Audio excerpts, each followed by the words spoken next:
श्रीराम समर्थ.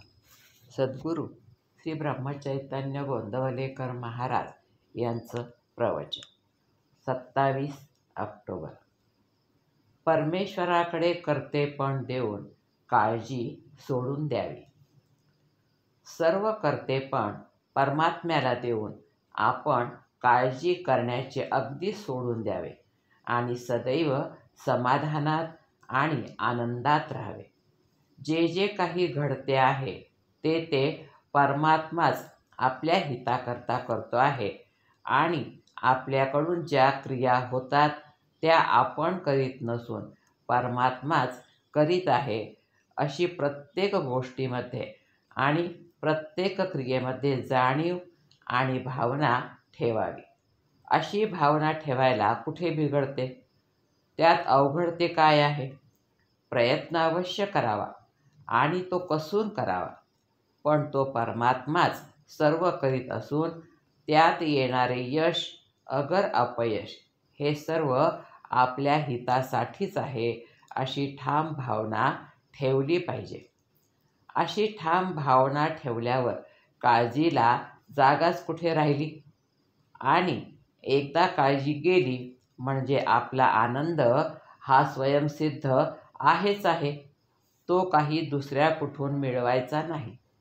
आनंदाला ही काळजी झाकाळून टाकते. थोडक्यात म्हणायचे झाले तर असे सांगता येईल की मी पण म्हणजेच कर्तेपण परमात्म्याला द्यावे म्हणजे काळजी नाहीशी होते आणि निर्मळ आनंद उरतो आणि अशा स्थितीत नामस्मरण चालावे. हेच स्वानंदात स्मरण होय. आपले कर्तेपण अपुरे आहे, ते आपल्या स्वाधीन नसून परमात्म्याच्या स्वाधीन आहे. म्हणून सुखदुःखाची बाधा आपल्याला न होता ती परमात्म्याला झाली पाहिजे. आपल्या सुखदुःखाचा नाश म्हणजेच आपल्या कर्तेपणाचा नाश आणि आपल्या कर्तेपणाचा नाश म्हणजेच भगवंत करतो ही भावना होय. आपले होते कसे ते पहा. कर्माच्या सुरुवातीला काळजी लागते. कर्म करीत असताना काय होते कुणाला ठाऊक, म्हणून काळजी लागते. आणि कर्म झाल्यावर शेवटी अरे हेच का फळ मिळाले म्हणून काळजी लागते. याप्रमाणे काळजी करणाऱ्या मनुष्याला सुख समाधान केव्हाच मिळत नाही. काळजी ही वाळवीसारखी आहे.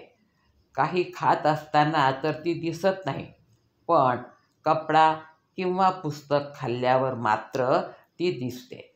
त्याचप्रमाणे काळजी आपली निष्ठा कमी करीत असते. त्या अवस्थेत ती दिसत नाही, परंतु नंतर मात्र ती दिसते. काळजी सोडायची म्हटली तर आजच सुटेल, नाहीतर ती केव्हाच सुटणार नाही. भारतीय युद्धात भगवंताने जिथे रथ नेऊन उभा करावा तिथे अर्जुनाने बाण मारावे.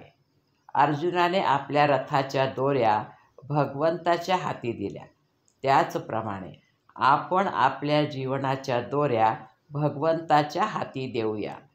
अर्जुनाच्या जागी एखादे बाण मारणारे यंत्र जरी नसते तरी काम तेच झाले असते. तसे आपण भगवंताचे यंत्र बनवूया.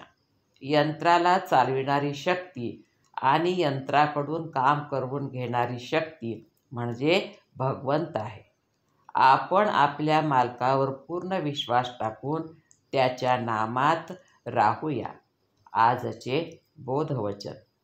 आपला देह प्रारब्धावर टाकून साधकाने मजेत त्याच्या सुखदुःखाकडे पाहावे. जानकी जीवन स्मरण. जय जय राम. श्रीराम समर्थ.